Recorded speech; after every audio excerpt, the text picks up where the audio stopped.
जनक जी को नहीं जाना पड़ा जंगल। मनु जी को चिंता है जंगल जाऊं तो भजन करूं, लेकिन जनक कभी नहीं गए। जनक तो जिंदगी भर घर में रहे और बैठे बैठे राम जी को पा गए, घर में ही राम जी को पा गए, उनके दामाद राम जी बन के आ गए, उनको नहीं जाना पड़ा। इसका भी एक बहुत बढ़िया कारण है, संतों ने बताया है कि जिसको नेचुरल वैराग्य हो संसार से, ऑलरेडी वैराग्य से भरा हुआ है, तो उसका घर भी बन ही, घर भी बन ही है। जैसे किसी से लगाव आपको न हो, कोई आसक्ति घर में, परिवार में, बच्चों में, पोता पोती में हो ही ना, तो आपका घर ही बन हो गया।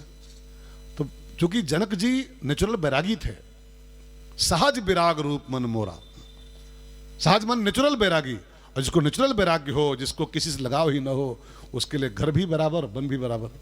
वो है ना, वो सावन के अंधे को का है, जो सावन का अंधा होता है उसको सब हरे हरे सूझ।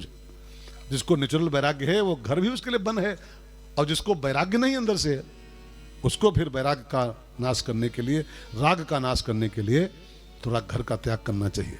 घर जिसको लग रहा हो कि मेरा ये बंधन नहीं कट रहा है, ये चिपकन नहीं खत्म हो रही पोता पोती से, उसको फिर त्याग करने की जरूरत है। और जिसको ऑलरेडी वैराग्य सबसे है कि ठीक है होंगे, क्या करना होंगे, उसको चाहिए, उसके लिए घर बन बराबर, घर बन बराबर।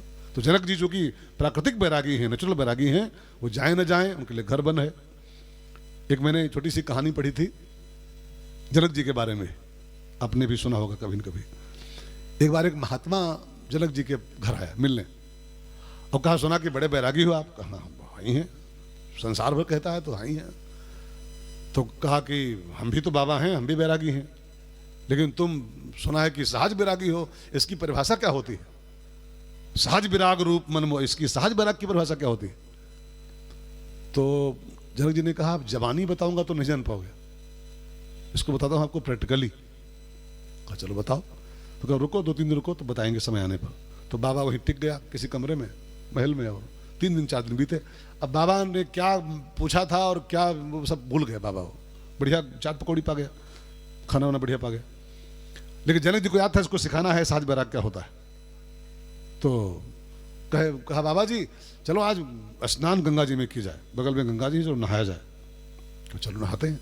तो जनक जी और बाबा दोनों नहाने गए। अब नहाने दोनों संग संग डुबकी मार रहे थे, तब तो जनक का एक सीआईडी आया, दूत, और कहा महाराज गजब हो गया। कहा क्या? आपका पूरा महल जल रहा है, आग लग गई, शॉर्ट सर्किट हो गया, पूरे महल में आग लग गई। तो जनक नहाते रहे, बाबा निकल के भागा उसमें से।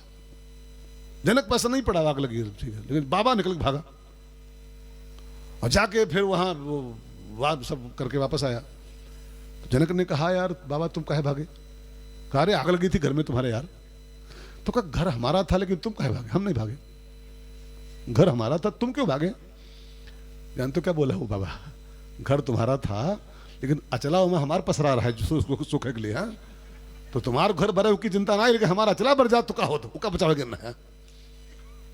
बस जनक जी ने कहा यही सहज वैराग्य है कि घर हमारा जल रहा है, हमको उसकी फिक्र नहीं है, लेकिन आपकी एक धोती जल रही, अंगूछा खाली जल रहा है, उसकी परवाह आपको है। बाबा हो, लेकिन बाबा हो के क्या हुआ? अंगूछा बचाओ भागे हो, हम घर बचाना भाई अपन। इसको बोलते हैं सहज वैराग्य। अगर ये आ जाए जीवन में अंदर से सहज विराग, तो फिर आपको वन और घर बराबर है। अगर वैराग्य नहीं हो रहा है, हो न विषय विराग, तो भवन बसत भा चौथपन, हृदय बहुत दुख लाग, जन्म गयो हरि भजन बिनु। अगर ये परिवार में ही चिपके चिपके जिंदगी खत्म हो जाए, ये नुकसान की बात है, ये घाटे वाली बात है। फिर तो इसको आंख वाट करना पड़ता है, आंख वाट। फिर तो कभी कभी अगर लगे 50-60 साल के हो गए हो, 60 के ऊपर, और तब भी अगर मन चिपका हुआ है पोता पोती में, तो कभी कभी रोया करो बैठ करके, मनु जी की तरह, कि बीती जाए रे उमरिया, 60 के हो गए, 65 साल के, बीती जाए रे उमरिया भजन बिना।